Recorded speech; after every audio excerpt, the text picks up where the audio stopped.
Hi everyone, Namaskar. In today's video, we are going to start with the current affairs series. हम अक्टूबर की series से start करेंगे.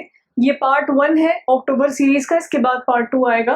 तो part 1 में हम डिस्कस करेंगे कुछ ऐसे टॉपिक्स जो कि अक्टूबर में रहे हैं न्यूज़ में, जैसे आपका स्टबल बर्निंग. ये हर साल सितंबर से नवंबर के बीच में न्यूज़ में रहता है. फिर 5G सर्विसेज रोल आउट हुई हैं, अभी न्यूज़ में थी. इसके बाद स्वच्छ सर्वेक्षण, जो ग्रीन इंडिया का इनिशिएटिव है, स्वच्छ सर्वेक्षण, ठीक है, ministry of housing and urban affairs का, ये भी न्यूज़ में रहा है. इसकी काफ़ी डेटाज आए हैं, इंडेक्सेस आई हैं और रैंकिंग्स आई हैं. और प्रिवेंटिव डिटेंशन को लेके बात करेंगे और OTT प्लेटफॉर्म के बारे में बात करेंगे जो न्यूज़ में था. ठीक है, तो चलिए let's start. The first topic is stubble burning.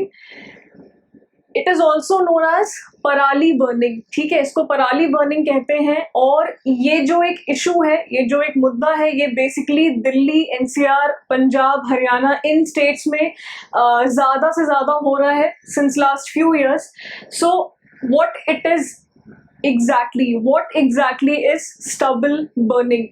तो stubble burning is a method of removing paddy crops. Paddy crop का जो रेसिड्यू है, हम उसको हटा रहे हैं हमारी फील्ड से, ताकि हम वीट, गेहूं की जो है खेती कर सकें from the last week of September till November. ठीक है, तो पैडी क्रॉप रेसिड्यू को हम अपनी फील्ड से हटाते हैं, उनको जलाया जाता है सो दैट वीट की जो आपकी जो वीट है वो सो की जा सके फील्ड में, जो गेहूं है उनकी खेती शुरू की जा सके. तो गवर्नमेंट का जो रिव्यू है वो ये कहता है कि more than 6 metre stubble may be burn this year. तो गवर्नमेंट का एक रिव्यू था सितंबर के टाइम पे, ये था 6 मीटर से अधिक के स्टबल बर्निंग, पराली बर्निंग इस साल की जा सकती है. And as per latest government review, stubble generation in 2022 and 23 will increase by nearly 1.37 million tons in states adjoining Delhi NCR. Over 6 meter may go up in smoke due to stubble burning. मतलब कि 1.37 million ton की जो stubble burning generation, जो stubble generation है वो होगी 2022 से 23 के बीच में. एंड जो स्टेट्स हैं एडजॉइनिंग दिल्ली NCR, हरियाणा, पंजाब, चंडीगढ़, यहाँ पे जो है होगा. एंड ओवर 6 मीटर में go up in smoke due to burning. तो 6 मीटर से अधिक की जो स्मोक होगी वो उठेगी, स्टबल उठेगी बर्निंग की वजह से. तो ये गवर्नमेंट का एक रिव्यू था जो कि सितंबर के टाइम पे आया था. तो इसके बाद इनका ये कहना है कि इसको कर्ब करने के लिए, इसको बचाने के लिए जो एडजॉइनिंग स्टेट्स हैं, they have been directed to closely monitor and implement action plan on management of stubble burning which is submitted to CAQM, right, commission for air quality management. तो एडजॉइनिंग स्टेट्स को ये कहा गया है कि आप लोग इसको बचाने के लिए, कर्व करने के लिए बिल्कुल क्लोजली मॉनिटर करिए और एक्शन प्लान को इम्प्लीमेंट करिए और उसकी रिपोर्ट, उसकी रिव्यू आप CAQM को भेजिए. सो व्हाट इज CAQM? CAQM एक स्टैट्यूटरी बॉडी है established under the CAQM in National Capital Region and Adjoining Areas Act in 2021. Please remember. Then Delhi government has also launched its 15-point winter action plan to combat air pollution. Right? Reason for stubble burning. अब stubble burning की क्यों जाती है? What is the reason? क्यों की जाती है stubble burning? तो फार्मर्स जो हैं they use less labour intensive method. ठीक है, less labour intensive method are used by farmers such as they combine harvester leaving behind rice stubble. तो हार्वेस्टर से राइस का जो स्टबल है वो पीछे छूट जाता है और ग्रेन्स आपकी चली जाती हैं. With as little as 10 days between rice harvesting season and sowing of wheat, farmers often turn to stubble burning. तो राइस के निकालने के बाद जो स्टबल रह जाती है, जो पैडी फील्ड में रह जाती है, उसके बाद और व्हीट सोइंग सीजन के बीच में 10 दिन ही रह जाते हैं, इसलिए दे burn those paddy field so that वो व्हीट की सोइंग स्टार्ट कर सकें, राइट. तो अब इसके कंट्रोल मेजर्स क्या हो सकते हैं? देखिए, पहला तो होगा इन सीटू, जो कि आप उसी फील्ड के अराउंड उन इन सीटू मेजर्स डाल के आप कर सकते हो, जैसे use of bio decomposer to control stubble burning, use of crop residue management, machinery. तो ये इन सीटू है जो आप बिल्कुल फील्ड पे कर सकते हो to prevent stubble burning. In situ management ये हो सकता है. एक्स सीटू क्या हो सकता है? What can you do?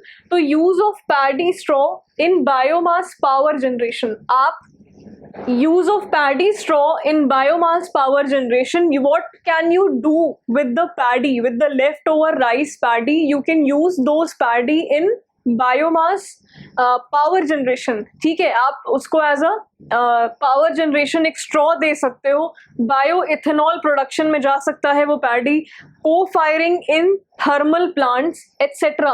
तो XC2 मतलब what you can do with those paddy, उनको आप कहाँ उस एरिया से बाहर निकाल के उनका यूज कहाँ कर सकते हो, what measures can you take to prevent stubble burning, right?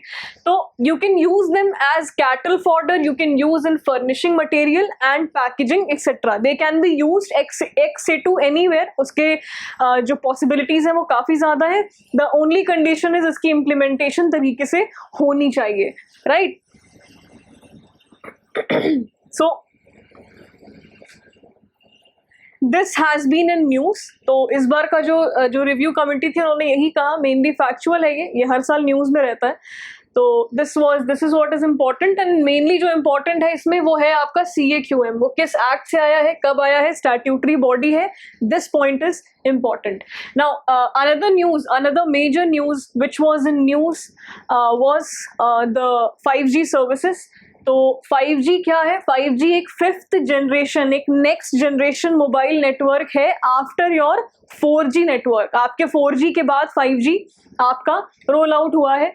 और इसके पहले let's understand the difference in between 1G, 2G, 3G, 4G and 5G. Let's have a look कि कैसे कैसे इस टेक्नोलॉजी में इवोल्यूशन हुआ है and how things have changed, right. So 1G बाकी वर्ल्ड में 1980s के टाइम पे ही आ गया था, बट इंडिया में it came in around 90s. तो 1G is a analogue voice. ये आपको एक एनालॉग वॉइस देता है. It gives you a analogue voice. ठीक है, मतलब कि यू आर ओनली स्पीकिंग, आप बोल रहे हो और सुन रहे हो. There is a like 1 way और 2 way communication. You are not sending data, आप डेटा नहीं भेज रहे हो, राइट. तो एनालॉग वॉइस है. You are unable to transmit any data. ठीक है. 2G services. Now what are the 2G services? 2G services में आपको मिल रही है डिजिटल वॉइस. यहाँ पे आपको एनालॉग वॉइस मिल रही थी 1G सर्विसेज में. 2G में you are getting digital voice. यहाँ पे यू कैन सेंड टेक्स्ट और SMS, आप डेटा ट्रांसफर कर सकते हो यहाँ पे. और यहाँ जो इंटरनेट की स्पीड थी that was less than 0.5 Mbps. ठीक है, that was less than 0.5 Mbps. इसके बाद ये आपकी आई है करीब इंडिया में 2000s में, राइट, 2G. तो 3G फिर आपका आया है 2012 to 14 के बीच में. और इसका जो 3G में मेन जो इवोल्यूशन हुआ है, the speed was around 10 Mbps. ठीक है, 10 Mbps की स्पीड थी इंटरनेट स्पीड. 3G में जो एम्फोसिस थी वो थी हाई स्पीड. जो हाई स्पीड कनेक्शन है उसकी मेन एम्फोसिस दी गई थी. और यहाँ पे आप कॉलिंग कर सकते हो, यू कैन वीडियो कॉल. यहाँ पे वीडियो कॉलिंग भी पॉसिबल हो गई थी. And you can even play games, right. तो इंटरनेट पे आप गेम्स भी खेल सकते थे. This was the features which were given in 3G.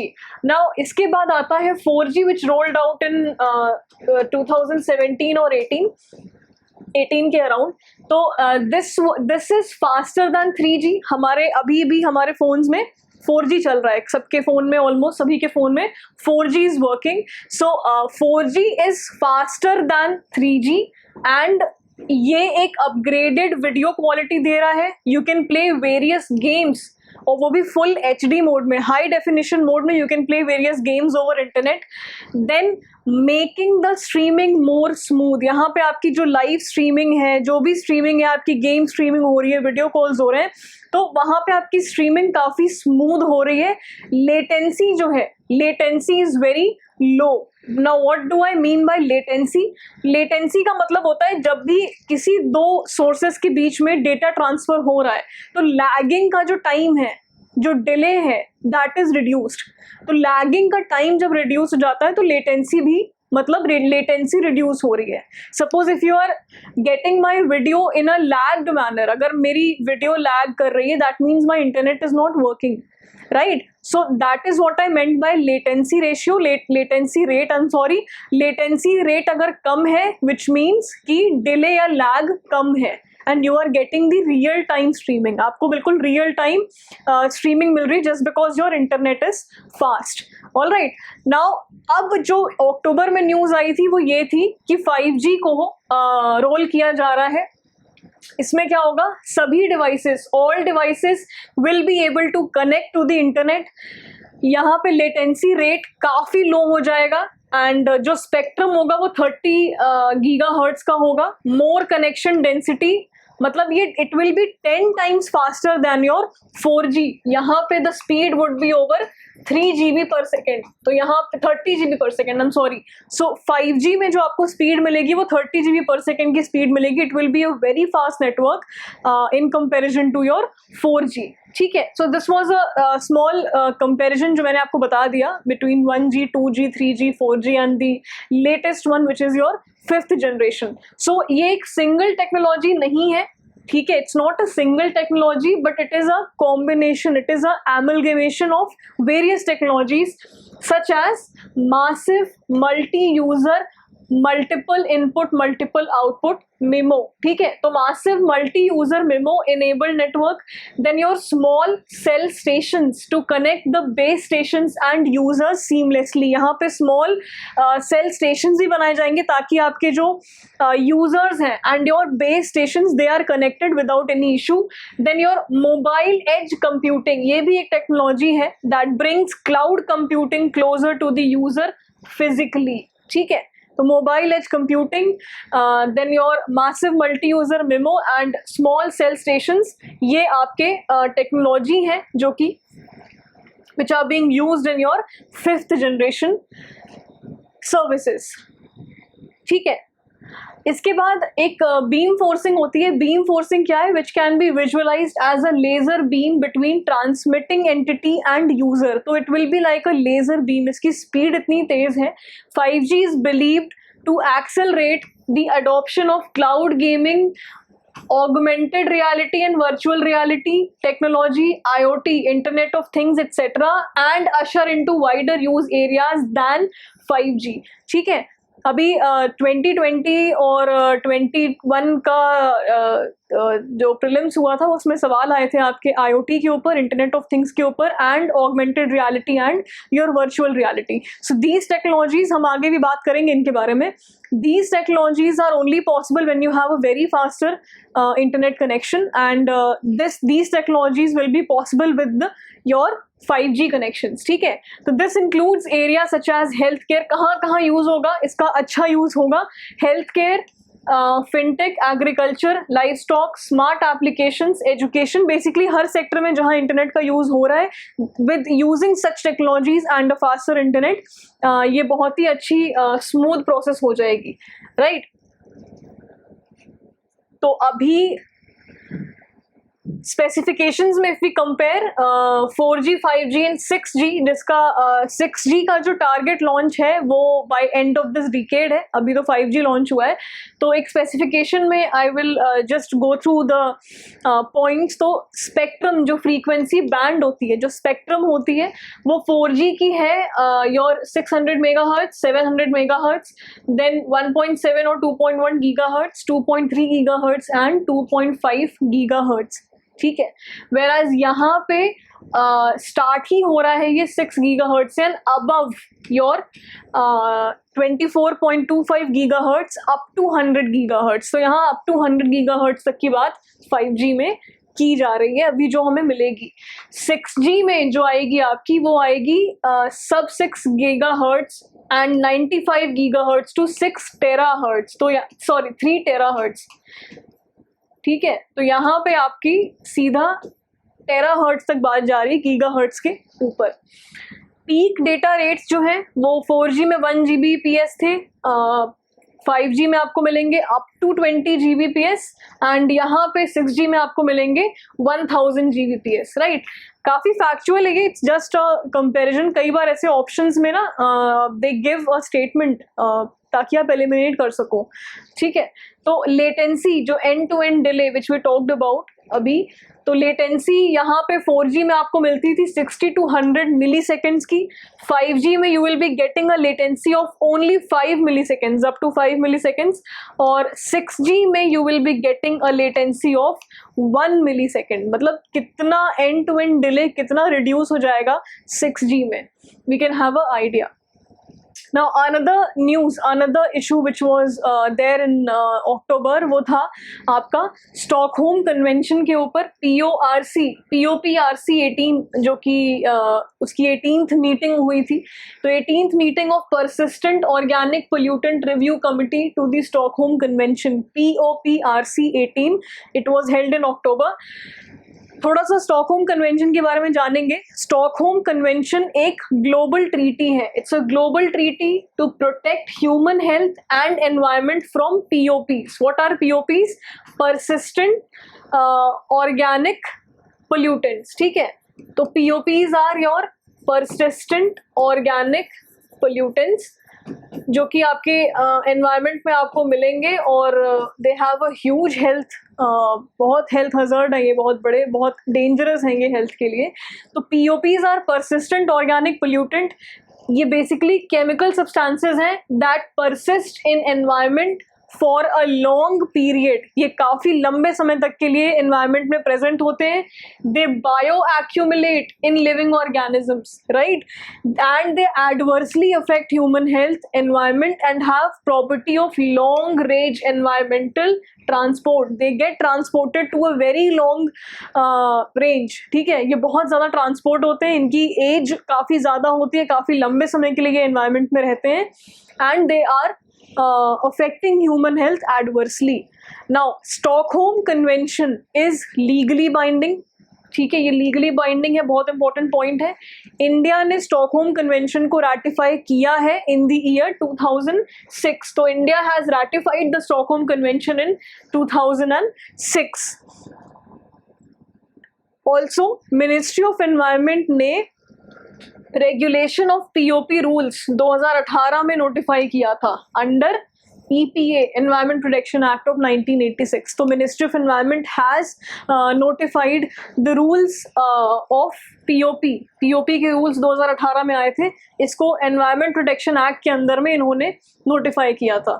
ठीक है, now what has the committee concluded? जो अभी 18th मीटिंग हुई थी स्टॉकहोम कन्वेंशन की, उसमें कमिटी ने क्या कंक्लूड किया? Let's have a look on that. तो the committee concluded its review of 4 of the 5, तो 4 केमिकल्स हैं जिनको इन्होंने रिव्यू किया था 5 में से अंडर कंसिडरेशन। इन्होंने रिकमेंड किया है डेक्लोरेन प्लस, एक केमिकल है डेक्लोरेन प्लस, इसकी लिस्टिंग को इन्होंने रिकमेंड किया है। एक ये फ्लेम रिटार्डेंट है। ठीक है, तो dechlorane plus is a flame retardant and UV328 ये एक स्टेबलाइजर है under annex A of Stockholm convention. इन्होंने इसको रिकमेंड किया है कि आप इसको एनेक्सर 1 में डालिए। ठीक है, अब on medium chain chlorinated paraffins जो कि फ्लेम रिटार्डेंट है, और लॉन्ग चेन पर फ्लूरोकार्बोक्सिलिक एसिड PFCAs जो होते हैं, they are the risk management evaluations will be prepared for consideration at the next committee meeting. तो बेसिकली PFCAs के बारे में और अदर जो मीडियम चेन आपके फ्लेम रिटार्डेंट्स होते हैं उनके बारे में जो मीटिंग होगी वो नेक्स्ट मीटिंग होगी, अगली मीटिंग कमिटी की जो होगी वहाँ पे बात की जाएगी। और क्लोरोपाइरीफॉस जो पेस्टिसाइड्स होते हैं इनके बारे में कमिटी ने कहा कि they decided to defer its consideration of the draft risk profile. ठीक है, इन्होंने अभी डेफर कर दिया है इसके रिस्क कंसिडरेशन को ड्राफ्ट करने के लिए। तो बेसिकली डेक्लोरेन प्लस और UB328 की बात की गई है कि इन दोनों को आप अनेक्शर A में डालिए तुरंत स्टॉकहोम कन्वेंशन के। इसी के साथ साथ जो और भी कन्वेंशंस हैं हजार्डस केमिकल्स और इन सब के ऊपर, दो हैं, वो भी जान लीजिए। स्टैटिक पोर्शन है बट इम्पॉर्टेंट है। पहला है आपका बेसल कन्वेंशन। ठीक है, पहला है बेसल कन्वेंशन।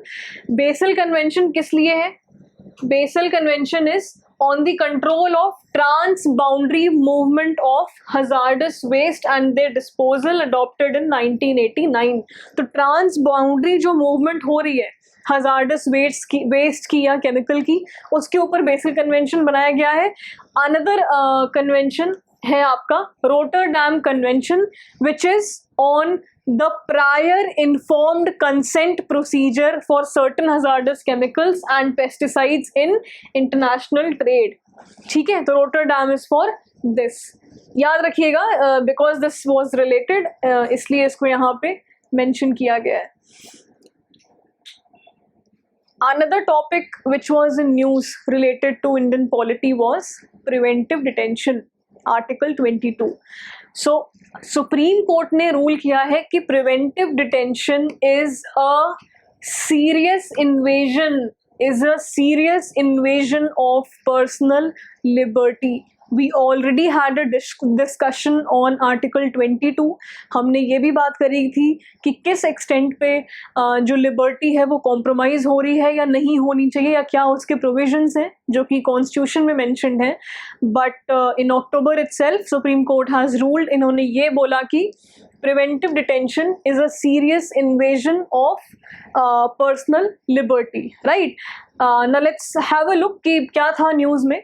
इसलिए ये कहा गया कि जो भी whatever little safeguards the constitution and the law authorizing such action provide must be strictly adhered to। तो जो भी थोड़े बहुत सेफगार्ड्स आपको आर्टिकल 22 के थ्रू दिया जा रहा है उसे कॉन्स्टिट्यूशन और जो बाकी लॉज हैं उनसे अडहेयर करना चाहिए। You have to stick to दो सेफगार्ड्स, आपको सेफगार्ड्स मिलने चाहिए, दिए जाने चाहिए। बेंच ने रेफर किया है किसको? बेंच ने रेफर किया है 1982 के एक सुप्रीम कोर्ट के डिसीजन को, जो कि केस था Ashok Kumar versus Delhi administration case, which said preventive detention is devised to afford protection to the society. Right, तो अशोक कुमार वर्सेस दिल्ली एडमिनिस्ट्रेशन का केस एक था जहाँ पे सुप्रीम कोर्ट ने ये रूल किया कि preventive detention is devised to afford protection to the society. You can't detain somebody like that. So objective is not to punish a man for having done something, but to intercept before he does. We have to prevent, we have to intercept before he does anything.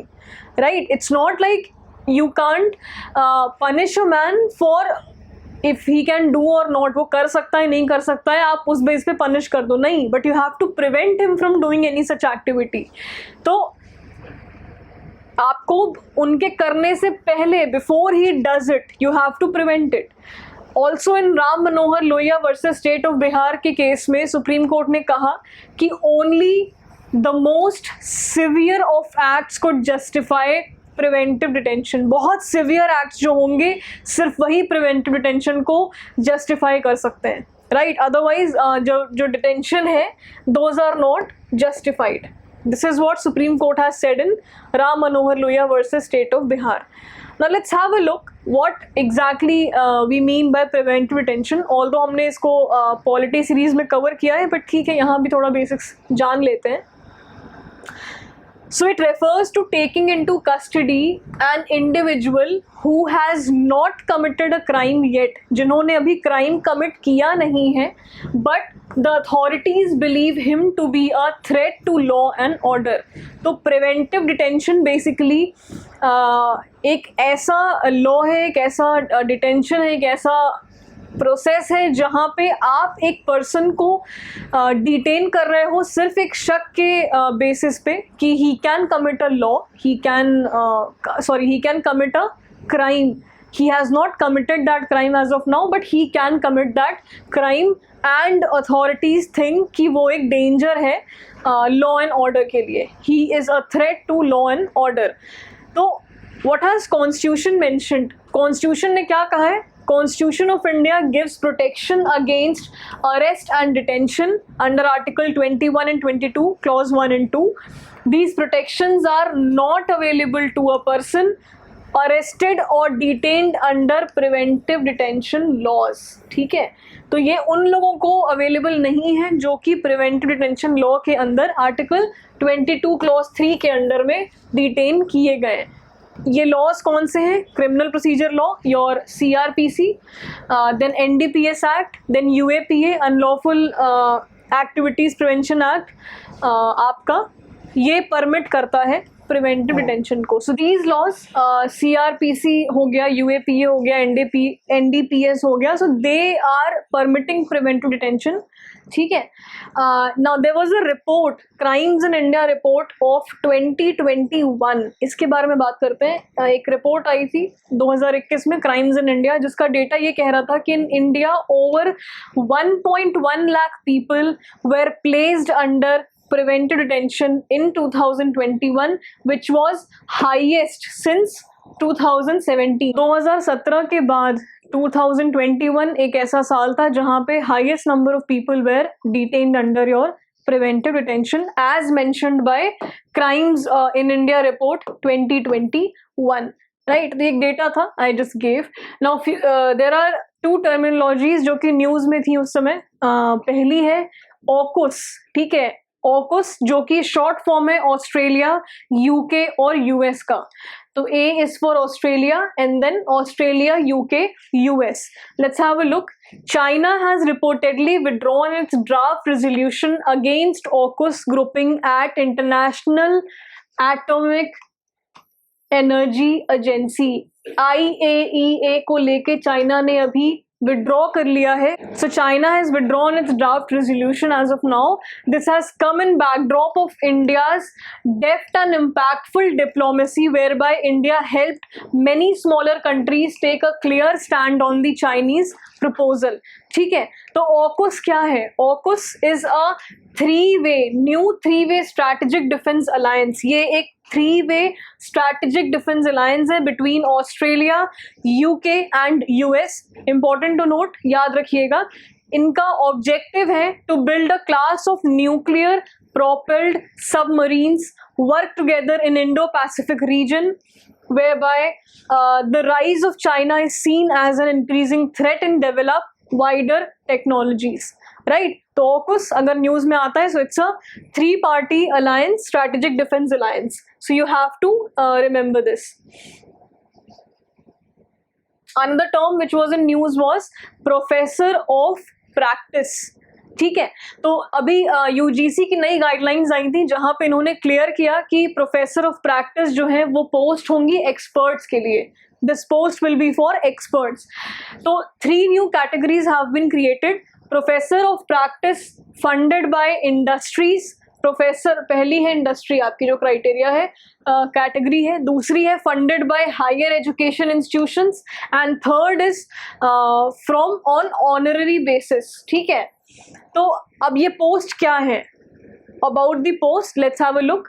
Up to 10% of the sanctioned post in a higher education institution can be professors of practice who will have a maximum tenure of 4 years. तो 10% जो sanction post है उनमें जो किसी higher education institution में they can be professor of practice, ठीक है, and they will have a maximum tenure of 4 years, इनका 4 साल का टेन्योर होगा. It can be filled by industry and professional experts with 15 years of experience even without formal educational academic qualification, which means PhD mandatory नहीं है. PhD qualification is not must for the post, right? तो important है, ये ध्यान में रखिएगा थोड़ा. Another news very important and very important news जो कि हर साल रहती है न्यूज़ में is your स्वच्छ सर्वेक्षण 2022 ministry of urban housing urban affairs को लेके रहती है ये न्यूज़ कि which city is the cleanest city और कैसे है. तो Indore is ranked first. Indore is ranked first under cities with more than 1 lakh population, and Madhya Pradesh has ranked first under category states with more than 100 urban local bodies, right? तो मध्य प्रदेश और Indore rank 1 पे रहा है. The awards were given in ceremony hosted as part of Swachh Bharat mission Swachh urban SBMU 2.0 by ministry of housing and urban affairs. अब स्वच्छ सर्वेक्षण के बारे में समझते हैं. ये एक सर्वे है, world's largest cleanliness survey which is conducted by ministry of housing and urban affairs under the ambit of your Swachh Bharat mission Urban 2.0 since 2016. It started out with assessment of 73 cities. शुरू हुआ था ये with assessing 73 cities, and Swachh Sarvekhan 2022 has managed to accomplish the assessment of 4354 cities. तक 4,354 cities have been assessed, and Swachh Sarvekhan 2022 emphasized on end-to-end digital monitoring, Swachh City Technology Challenge. ठीक है, ये एक innovative solutions from citizen starters etc. Gender and social inclusion, COVID-19 response with focus on municipal frontline workers etc. तो ये इनके highlighted areas थे, ये इनके emphasis points थे जहाँ पे स्वच्छ सर्वेक्षण 2022 की जो आपकी सर्वे हुई है वो थी, right? Now these awards were also announced recently. मतलब कौन से? स्वच्छ सर्वेक्षण ग्रामीण अवार्ड्स. स्वच्छ सर्वेक्षण ग्रामीण अवार्ड्स को भी अभी रिसेंटली अनाउंस किया गया है. स्वच्छ सर्वेक्षण ग्रामीण is annual national ranking of all districts and states of India on basis of following quantitative and qualitative sanitation parameters. Let's have a look on the parameters जिन पे इन अवार्ड्स को दिया जाता है. पहला है direct observation, another is citizens feedback, third one is service level progress, another is instituted by Department of Drinking Water and Sanitation, Ministry of Jal Shakti under Swachh Bharat Mission Gramin since 2018. तो जल शक्ति के अंदर में ये है ministry of जल शक्ति. Telangana topped under the large state category.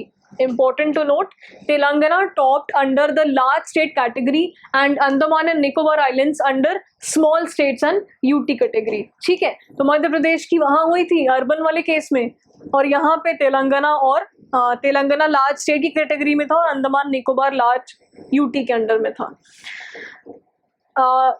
दो न्यूज़ थी इसी से रिलेटेड. पहली है department of drinking water and sanitation ने 2 कैंपेन्स लॉन्च किए हैं. पहला है retrofit to twin pit Abhiyan for promoting twin pit toilets. ठीक है, twin pit toilets in households towards improved faecal sludge management. And another is Swachh Jal Se Suraksha which is to create awareness on the importance of clean and safe drinking water and also help to monitor the quality of water supplied in rural households. So पहला basically fecal sludge management को लेके है retrofit to twin pit अभियान. ठीक है, और दूसरा है स्वच्छ जल से सुरक्षा which is for drinking water in rural households. Now एक न्यूज़ थी मिनिस्ट्री ऑफ जल शक्ति की ही थी कि इन्होंने लॉन्च किया है assessment of functionality of house hold tap connections FHTC 2022 under Jal Jeevan mission. ठीक है, जल जीवन मिशन के अंडर में इन्होंने इसको FHTC को लॉन्च किया है. So what is FHTC? It refers to household tap connections providing water in adequate quantity, that is at least 55 liter per capita per day of prescribed quantity. Important to note, that is as per BIS 10500 standard on regular basis, that is continuous supply in long term. ठीक है, तो की findings क्या थी इस सर्वे की वो देखिए. 62% of households received fully functional tap water connections within the premises. 62%. Overall FHTC in the country increased by 14% in the year 21 and 22 over the previous year. Pondicherry 88%, Tamil Nadu 86% and Himachal Pradesh 82% were ranked highest on functionality score. तो ये states हैं जो highest ranking में थे, Pondicherry, Tamil Nadu and Himachal Pradesh. Right. FHTC important है. जल Jeevan mission के बारे में भी देख लेते हैं. ये एक सेंट्रली स्पॉन्सर्ड स्कीम है. It's a centrally sponsored scheme. Fund sharing pattern है सेंटर और स्टेट के बीच में, जहाँ पे 90:10 के रेशियो में होता है सेंटर और नॉर्थ ईस्टर्न स्टेट्स का, वेराज 50-50 होता है बाकी सारे स्टेट्स का. तो नॉर्थ ईस्टर्न और हिमालयन स्टेट्स जो हैं उनका जो फंडिंग रेशियो है वो है 90:10 का ratio. And 100% for union territories without legislature. तो 100% सेंट्रली स्पॉन्सर्ड ये यूनियन टेरिटरीज के लिए जहाँ पे लेजिस्लेचर अभी नहीं है. तो जल Jeevan mission, it envisages providing safe and adequate drinking water through individual household tap connections by 2024. Important to note, to all households in rural India. बहुत important point है ये, all households in rural India. It empowers Panchayati Raj institutions and communities by engaging them in water supply schemes. And कौन prepare करता है इस report को? तो FHTC report is prepared annually. ये भी इंपॉर्टेंट है, एनुअली प्रिपेयर होती है by an empanelled third party agency for ensuring adequate monitoring as mandated under Jal Jeevan mission. तो एक थर्ड पार्टी एम्पैनल की जाती है हर साल, और साल में एक बार होता है ये. एनुअली इस रिपोर्ट को प्रिपेयर किया जाता है. ठीक है. Now another topic which was in news was AFSPA. तो AFSPA न्यूज़ में था, armed forces special powers act. ये एक्सटेंड किया गया है 4 स्टेट्स में फॉर 6 months. तो AFSPA has been extended in 4 states for 6 months. Let's have a look. Uncertainty around culmination of Naga peace process has led to AFSPA being retained in some parts of Assam, Manipur, Nagaland and Arunachal Pradesh. Right? These are the 4 states: Assam, Manipur, Nagaland and Arunachal Pradesh. Earlier, Ministry of Home Affairs and State Government had reduced disturbed areas in Assam, Manipur and Nagaland. पहले disturbed areas को reduce किया गया था. इसके बाद apart from these state it is also applicable in Jammu and Kashmir and Ladakh. तो इन 4 के अलावा जम्मू एंड कश्मीर और लद्दाख में भी AFSPA जो है वो एप्लीकेबल है.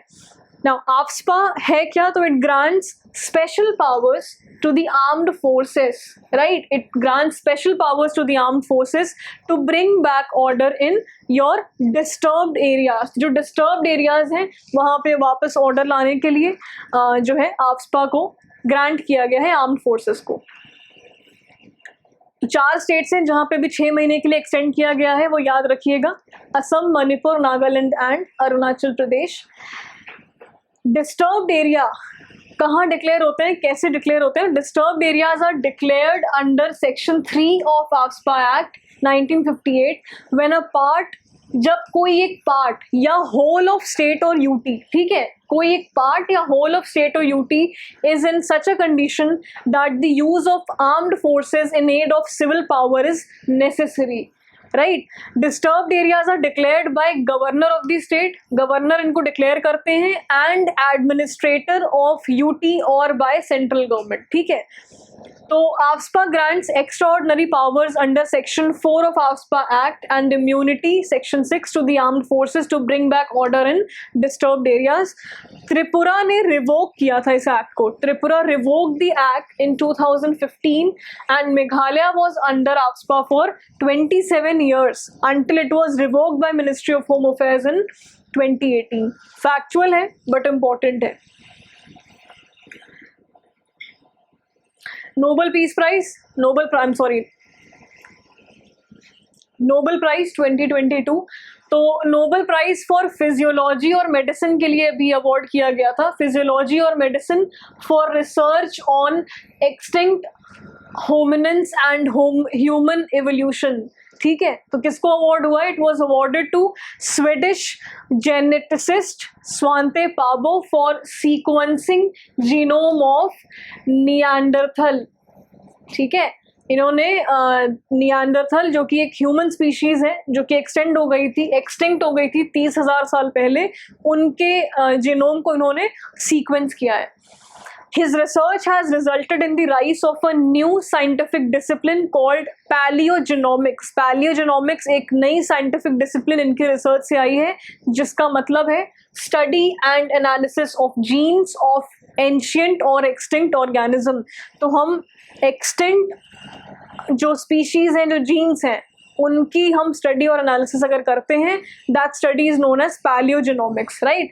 तो sequencing of such extinct beings is difficult because over time DNA tends to degrade and modify chemically. ठीक है, तो ऐसी एक्सटिंक्ट स्पीशीज जो कि 30,000 साल पहले एक्सटिंक्ट हो गई हैं, उनका जीनोम सीक्वेंसिंग करना it's quite a difficult task because DNA जो है वो मॉडिफाई हो जाता है केमिकली और डिग्रेड हो जाता है, राइट। तो टू ओवरकम दिस चैलेंज, इसीलिए माइटोकॉन्ड्रियल डीएनए जो होता है, माइटोकॉन्ड्रियल डीएनए निएंडरथल का, वो स्टडी किया गया था। And mitochondria, as we already are aware about, is powerhouse of the cell. It contains only a fraction of DNA, थोड़ा सा fraction of DNA होता है as compared to nuclear DNA, जहाँ पे majorly आपके DNA होते हैं। However, mitochondrial DNA is present in thousands of copies, enhancing chances of sequencing. So it is because of mitochondrial DNA जो कि आपकी sequencing possible हो पाई है, right? तो माइटोकॉन्ड्रियल डीएनए में थाउजेंड्स ऑफ कॉपीज होती हैं, इसलिए आपकी सीक्वेंसिंग के चांसेस बढ़ गए। He also made discovery of previously known hominin जो कि extinct members of human lineage Denisova है। ठीक है, डेनिसोवा एक लीनिएज है, ह्यूमन लीनिएज, इनका एक एक्सटिंक्ट मेंबर है होमिनिन, इनको इन्होंने डिस्कवर किया।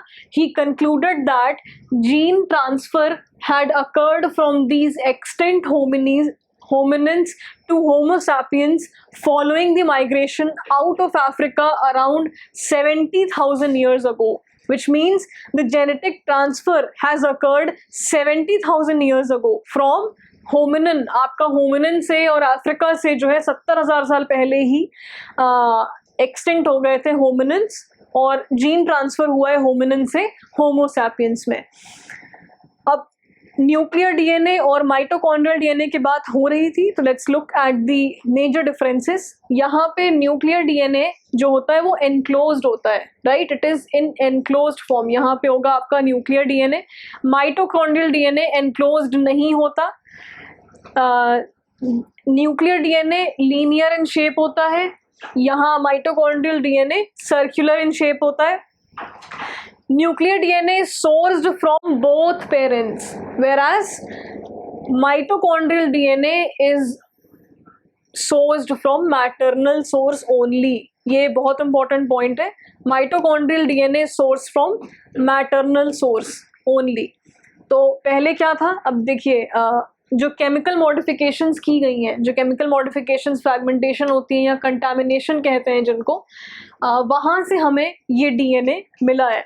So this is your mitochondrial DNA, यहाँ पे if the figure is clear, this is your mitochondrial DNA, और ये आपका न्यूक्लियर डीएनए है, बिल्कुल लीनियर सा शेप है ऐसा, and mitochondrial DNA are circular in shape, right. तो इनके कुछ बेस पेयर्स होते हैं which is not very important. तो बेसिकली केमिकल मॉडिफिकेशन करके, फ्रैगमेंटेशन करके इनको हमने सीक्वेंसिंग कर ली। These are the DNA which has been sequenced, right, ancient DNA.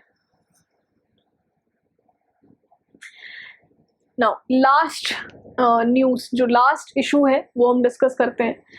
तो ministry of information and broadcasting ने OTT प्लेटफॉर्म्स, टीवी चैनल्स को कहा है कि आप बेटिंग साइट के एड्स दिखाना बंद कर दो. So you should stop showcasing betting site ads. ठीक है, तो ministry of information has reiterated that satellite TV, OTT platforms and other digital media must immediately stop airing advertisements promoting gambling and betting. तो gambling और betting को लेके इन्होंने advertisement दिखाने के लिए रोक लगा दी है.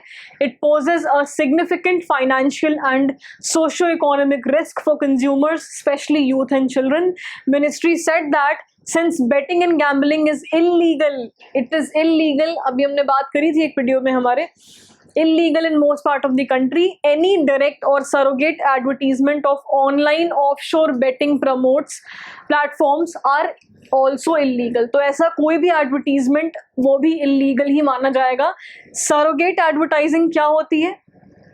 Surrogate advertising is the strategy of advertising a product that cannot be advertised openly as their advertising is otherwise prohibited or restricted by law. तो exactly उसको advertise नहीं करेंगे but उसका एक surrogate product advertise कर देंगे because the main product, the original thing is illegal to be advertised. ठीक है, तो इसको surrogate advertising कहते हैं. तो इट इज़ इलीगल. इसको इन्होंने बिल्कुल बैन किया है. And they are banned under guidelines for prevention of misleading advertisements and endorsements for misleading advertisements 2022 under the Consumer Protection Act of 2019. Ministry also invoked advertising code under Cable TV Network Regulation Act. It calls for ensuring truthfulness and honesty of representations and claims made through advertising and safeguarding against misleading advertising. तो इससे एक चीज़ और याद आ रही है, जैसे आप कभी कोई प्रोडक्ट का एडवर्टीजमेंट देखते होगे तो नीचे एक स्टार मार्क करके लिखा होता होगा कि ये जो पिक्चर फॉर्म में है या original product might differ in colour और एनी सच थिंग. तो that is also mentioned under this कि आपको बिल्कुल ट्रूथफुलनेस और ऑनेस्टी के साथ रिप्रेजेंटेशंस देने हैं, क्लेम्स देने हैं और you can't mislead while you are advertising anything. That is why many companies, many advertisements they have this clearly written कि देखिए ये बिल्कुल पिक्चोरल फॉर्म है और एक्चुअल फॉर्म जो होगा दैट माइट डिफर. राइट, तो information technology intermediary guidelines and digital media ethics code rules 2021 prescribe करता है एक framework for regulation of content by online publishers. So this was also in news. Although betting and gambling are part of state list items, ठीक है, ये हमने देखा था कि ये betting और gambling state list का item है, but online betting and gambling falls under grey area of governance. तो सिक्किम पहला ऐसा स्टेट था, हमने उस वीडियो में भी बात करी थी, to legalize and Telangana was the first one to ban it. Sikkim पहला ऐसा स्टेट है जिसने लीगलाइज किया है बेटिंग को एंड तेलंगाना पहला ऐसा स्टेट है जिसने कि बैन किया है. Right, so this was in news. So this was it for today's video. In next video we will be talking about the part 2 series, या हम अपनी पॉलिटी सीरीज़ को ही कंटिन्यू रखेंगे. So part 2 of this October series will also come very soon. इसके बाद हम नवंबर पे शिफ्ट करेंगे. ठीक है, so thank you and I will see you in the next video.